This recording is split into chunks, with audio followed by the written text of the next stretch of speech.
puncak kebahagiaan seorang muslim adalah imannya tentang adanya akhirat. Tanamkan baik-baik dalam hati itu, kalau kita punya kehidupan akhirat, bukan di sini. Dunia ini cuma lewat. Terlalu banyak orang sebelum kita, Bapak Ibu sekalian, yang lebih cantik, yang lebih gagah, yang lebih kaya, yang lebih segala-galanya. Tapi kalau kita lewat di kuburan yang merupakan batu nisan dan tanah yang kalau kita lihat yang masih hidup ini, di dalamnya ada orang-orang itu. Mereka banyak sekali yang lebih dari kita, tapi mereka juga sudah meninggal dunia. Dunia ini sehebat apapun kita mengejar prestasinya akan kita tinggalkan. Nanti kalau kita meninggal, semua cuma jadi kenangan. Dan itu di hari-hari pertama saja. Oh ini bajunya dia, oh ini sepatu dia, oh ini rumah dia, oh ini mobil dia, oh ini perusahaan dia. Sehari, seminggu, sebulan, selesai. Semua akan ditutup. Orang akan lupakan. Dikenang sesekali, setahun sekali. Ya, ada orang subhanallah tidak dikenang lagi oleh kerabatnya. Apalagi kalau orang-orang yang jauh dari agama, mereka sudah tidak mendoakan lagi si mayit. Gitu. Sedangkan orang-orang soleh saja kadang-kadang masih lalai mendoakan orang yang sudah meninggal, apalagi orang yang dasarnya jauh dari agama. Maka ini fakta-fakta lapangan yang sudah real, yang sudah bisa kita lihat dan sudah dilalui oleh banyak manusia, miliaran manusia sebelum kita sudah meninggal dunia. Kita pun akan begitu. Dunia ini sebentar, kita akan menuju ke akhirat. Beriman tentang adanya akhirat dan kehidupan abadi di sana, adanya surga, dan kita sering membacanya, itu akan mendatangkan kebahagiaan yang luar biasa. Karena cobaan apapun di muka bumi jadi kecil. Lumpuhkah, gangguan orang kah? Kalau kita hubungkan sama akhirat, ya sudahlah, saya nggak bisa ambil hak saya dari dia sekarang, saya ambil di akhirat. Kita tahu ada akhirat. Di sini di dunia miskin, di akhirat tidak ada yang miskin. Bahkan mayoritas penghuni surga itu adalah orang-orang miskin. Karena mereka hisapnya mudah. Makan pas-pasan hari itu. Pakaian yang dipakai cuma itu. Dan akhirnya tidak ada hisap hari kiamat. Orang yang dihisap adalah orang yang kaya, yang banyak macam-macam fasilitasnya. Allah akan tanya, nikmat ini kau pakai untuk apa, dari mana asalnya. Tapi orang yang miskin tidak, gitu kan. Sampai dalam sebuah hadits Bukhari juga, riwayatkan Imam Bukhari, bahwasanya surga akan mengeluh, bukan mengeluh, akan berbicara pada hari kiamat, mengatakan, kenapa tidak ada yang masuk ke dalam kecuali orang-orang miskin? Mayoritasnya orang susah semua. Jadi kalau kita lihat orang-orang susah itu, yang penting dia orang beriman, ahli surga semua. Lalu kemudian neraka mengatakan, kenapa tidak masuk ke dalam kecuali orang-orang yang sombong? Kenapa hanya orang-orang yang banyak membangkang begini? Mana orang-orang yang miskin juga ini? Kenapa nggak ada yang masuk ke sini? Gitu. Maka Allah SWT berfirman kepada keduanya, kepada surga dikatakan, engkau adalah rahmatku yang aku balas orang-orang yang patuh kepadaku denganmu. Dan Allah SWT berfirman atau berkata kepada neraka, engkau adalah siksaku yang aku siksa orang-orang yang membangkang dan durhaka. Kehidupan akhirat ini kehidupan yang luar biasa, teman-teman sekalian. Abadi, tidak lagi penyakit, nggak ada gangguan orang, tidak ada kesusahan apapun. Tidak ada kesusahan. Yang paling ditakuti oleh orang adalah, misal contoh sakit. Kalau ditanya orang, mau sakit nggak? Orang jawab tidak mau. Yang paling pertama dihilangkan di surga nanti adalah tidak ada penyakit. Kata Nabi SAW, orang kalau masuk surga tidak akan beringus, tidak ada penyakit. Gitu. Kemudian yang paling dikhawatirkan orang setelah itu adalah masa tua. Makanya orang-orang tua biasa karena takut tua, keriputnya pun dioperasi. Ya. Cari jalan supaya tetap muda. Mau bungkuk ditegakkan, cari jalan supaya tidak kelihatan tua. Rambut sudah putih disemir semuanya. Ya. Orang takut menghadapi masa tua. Di surga tidak ada masa tua. Kata Nabi SAW, orang yang masuk surga tidak akan habis masa mudanya. Yang dikhawatirkan orang kalau pakai baju baru, rusak bajunya, berubah warnanya. Kata Nabi SAW, orang ahli surga tidak akan berubah warna bajunya. Semua yang kita tidak inginkan, dan yang paling dikhawatirkan puncaknya adalah orang takut mati. Kata Nabi SAW, mereka tidak akan pernah mati lagi selamanya, hidup selamanya. Dan ini teman-teman hanya sekedar selama di dunia menikmati apa yang Allah perintahkan, syariat. Saya sudah sering bilang ini, menjadi orang beriman, nyaman. Karena kita makan, kita minum, kita juga biologis, tapi itu semuanya dengan halal. Kita pakai baju, kita kumpulin harta, kita pakai mobil, apa saja silakan. Bergerak. Allah mengatakan, wa qul i'malu fa sayarallahu amalakum wa rasuluh. Beramallah kalian, Allah akan nilai dan rasulnya itu, gitu kan? Bebas kita, yang penting konsepnya 5 huruf halal, nikmati. Sebagaimana orang kafir menikmati, tapi mereka tidak kenal namanya konsep halal, tidak terkontrol gitu. Kalau orang beriman teman-teman dan beramal soleh ini tidak bisa makan, tidak bisa minum, tidak bisa tidur, nggak bisa apalah, semua tertahan. Orang kafir semuanya bahagia, enak misalnya. Mungkin wajar orang tidak menjadi orang beriman. Tapi kita di dunia ini nyaman. Makin dekat dengan Allah, makin sehat badannya, ya makin kuat pandangan matanya, makin banyak rezekinya. Coba praktikin sederhana. Coba hijrah 100%, jadi orang baik. Allah mudahkan semua urusannya. Sampai pada hal-hal yang kecil. Sampai hal kecil, apa saja kita baru ngomong pengen ini ya, tiba-tiba ada yang kasih, Allah kasih. Seringkali begitu kita lalui kan, kadang-kadang pengen makan ini ya, tiba-tiba ada makanan tersebut. Loh, subhanallah, baru bicara sudah dikasih sama Allah. Makin dekat dengan Allah makin dimudahkan. Di dunia kita bahagia, di akhirat kita lebih bahagia lagi. Maka beriman tentang adanya akhirat ini membuat seseorang mukmin tenang. Dan siapapun yang berbuat baik di dunia ini, tidak cukup dia nikmati di sini, dia punya rumah yang bagus, dia punya kendaraan yang bagus, dia punya pasangan, punya anak-anak, punya segala macam prestasi dunia. Plus lagi yang terbaik yang dia kerjakan di dunia ini Allah nilai, Allah kasih juga nanti yang terbaik di akhirat sana. Menjadi balasan buat dia. Maka ini judul kita tentunya. Ya. Judul kita berbicara tentang masalah itu. Orang yang baik di dunia, dialah yang akan mendapat perlakuan baik di akhirat. Ada judul Tabligh Akbar kami pernah sampaikan di YouTube itu. Kalau tidak salah tentang mulianya akhirat dan hinanya dunia.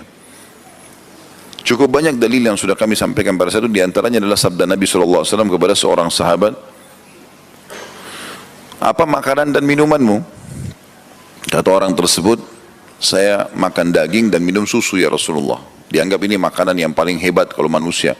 Kalau dia sudah tiap hari makan daging, minumannya susu, ini berarti orang yang mampu. Kata Nabi SAW, kira-kira pada saat selesai kau makan, kemana hasilnya? Akan kemana makanan dan minumanmu tadi itu? Maka kata sahabat tersebut, dia tidak mau bilang jadi air seni dan tinja karena kurang sopan di hadapan Nabi SAW. Beliau mengatakan, akan menjadi apa yang sudah anda tahu ya Rasulullah. Maksudnya jadi kotoran nantinya. Gitu kan? Sebagian jadi nutrisi yang jelas, yang lainnya semua keluar gitu kan. Kata Nabi SAW, sesungguhnya Allah memberikan perumpamaan dunia ini seperti makanan atau sisa makanan ataupun makanan yang dikeluarkan dari hasil makanan dari perut manusia gitu. Artinya seperti kotoran. Orang kalau meninggal teman-teman baru tahu, oh ternyata dunia itu begini ya. Hina benar nih. Kita dulu ribut-ributan, rebutan tanah, rebutan tempat duduk, rebutan jabatan, rebutan ini, nggak ada apa-apanya. Bahkan itu jadi hisab yang berat pada hari kiamat. Ya. Maka beriman kepada akhirat ini sangat besar manfaatnya. Makanya dijadikan sebagai rukun iman. Dan seringlah baca ya, hadis-hadis, riwayat-riwayat tentang surga, seminggu sekali, 2 minggu sekali, ya sebulan sekali maksimal baca lagi kembali. Ya, ada banyak buku itu. Rasulullah SAW cerita tentang surga dan neraka, ada tamasya ke surga, ada dahsyatnya neraka. Dibeli buku-buku itu, cas kembali iman kita. Itu yang dilakukan oleh para sahabat sehingga mereka selalu rindu dengan akhirat itu. Juga dalam hadis yang lain Nabi SAW pernah melihat bangkai di pasar, kemudian sangat busuk bangkai tersebut dan sudah rusak, mulai rusak. Kata Nabi SAW, siapa yang mau beli ini? Kata para sahabat, tidak ada ya Rasulullah. Bangkai, bau gitu kan. Kata Nabi SAW, Allah memberikan perumpamaan dunia seperti bangkai ini. Nah.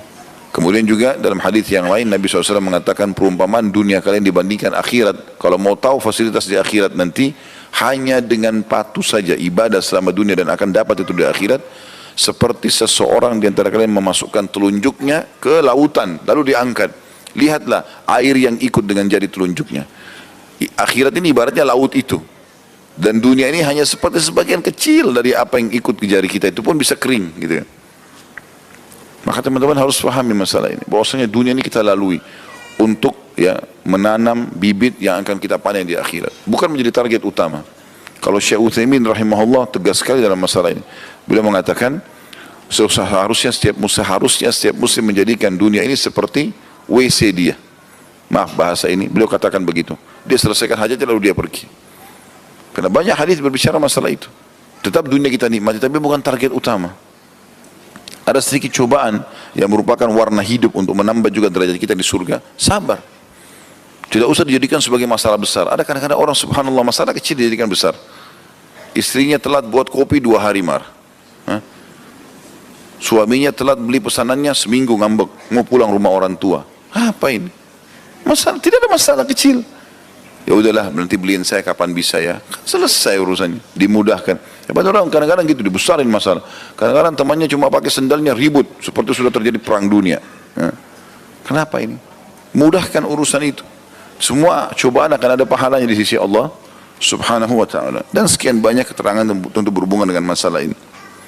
Hadits yang pertama yang dibahas oleh Imam Bukhari dalam bab kita ini, hadits nomor 221, Imam Bukhari berkata, Ali bin Abi Hashim mengabarkan kepada kami, ia berkata, Nusair bin Umar bin Yazid bin Qabisa bin Yazid al-Asadi mengabarkan kepadaku dari fulan, ia berkata, sami'tu Burmata bin Laythin bin Burma annahu sami'a Qabisa bin Burma al-Asadi qal kuntu 'inda an-nabiy sallallahu alaihi wasallam fasami'tuhu yaqul ahlul ma'ruf fi dunya hum ahlul ma'ruf fil akhirah wa ahlul munkar fi dunya hum ahlul munkar fil akhirah.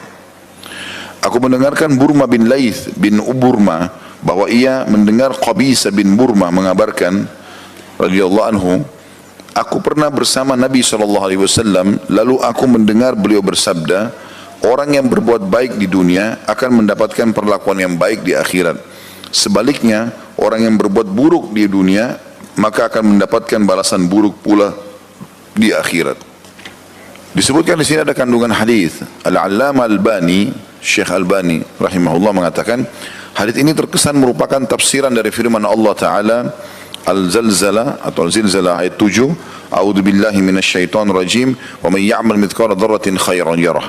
Barang siapa yang melakukan amal kebajikan meski sebesar dzarrah atau biji sawi, ia pasti akan melihat balasannya. Maksudnya, barang siapa yang berbuat kebaikan kepada orang lain ketika di dunia, maka ia akan memperoleh kebaikan dari Allah di akhirat kelak. Begitu pula barang siapa yang melakukan kemungkaran di dunia, maka ia akan memperoleh hal yang serupa di akhirat. Kita masuk sekarang membedah hadis ini. Potongan pertama yang kita perlu ambil pelajaran adalah ahlul ma'rufi fid dunya hum ahlul ma'rufi fil akhirah. Kalimat ma'ruf di sini teman-teman adalah semua yang Allah perintahkan, dikenal dengan ma'ruf. Sementara kalimat mungkar dilanjutkan hadis, wa ahlul munkar fid dunya hum ahlul munkar fil akhirah. Kalimat mungkar adalah semua yang Allah larang di dunia ini. Maka ma'ruf dan mungkar adalah dua konsep. Makanya ada istilah amar ma'ruf nahi mungkar, menyuruh kepada kebaikan dan melarang dari kemungkaran. Maka tidak ada yang ma'ruf bagi seorang muslim kecuali yang Allah ma'rufkan atau Allah perintahkan, dan tidak ada yang mungkar di mata seorang muslim kecuali yang Allah larang. Jadi kita harus berjalan dengan konsep halal haramnya Allah. Itu yang dimaksud dengan makna mungkar dan ma'ruf di sini. Yang dimaksud juga di sini kalimat ini potongan pertama ya, kita menjelaskan makna ma'ruf dan makna mungkar. Diambil pelajaran juga dari hadis ini adalah kalimat ahlul ma'ruf. Ahl ini adalah maksudnya pelaku-pelakunya. Makna daripada kalimat ini adalah bagaimana seorang muslim menjadikan rutinitasnya perbuatan perintah Allah semuanya. Tidak cukup teman-teman kalau kita pernah ibadah sehari atau sekali. Saya pernah jelaskan ini dan saya ingatkan kembali. Allah Subhanahu wa ta'ala memerintahkan kita untuk baca basmalah, bismillah pada saat mau makan dan minum, pada saat setiap mau makan dan minum. Allah tidak suruh kita baca sekali seumur hidup. Allah suruh kita ulang-ulangi. Allah menyuruh kita sehari sholat 5 waktu. Setiap hari perintah sholat tahajud ada, perintah sholat duha ada, perintah sholat qabliyah, ba'diyah, sholat tahiyat masjid kalau masuk masjid, sholat taubat, perintah-perintah ada, bakti sama orang tua, jenguk orang sakit. Semua ini ma'ruf Allah jadikan setiap hari.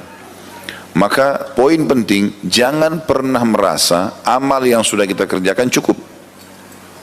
Karena kata ulama, Allah memberikan kita umur dan menerapkan di setiap hari dari umur itu perintah amal. Maka orang yang dimaksud dengan ahli ma'ruf, orang yang menerima nanti pahala ma'ruf di akhirat, Allah berikan balasan yang baik, adalah orang yang mengisi setiap lembaran harinya dengan yang ma'ruf. Artinya sibuk dari amal ke amal. Kayak hari ini misalnya teman-teman, dari taklim ini apalagi nih program saya, buat program, oh ada taklim lagi di sana, oh ada taklim lagi di sana, mencari rezeki halal, oh saya akan jenguk orang sakit, saya akan bakti sama orang tua. Kita program berjalan dari ma'ruf ke ma'ruf.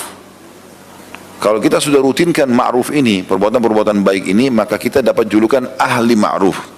Ahli ma'ruf artinya si pelaku ma'ruf itu sendiri.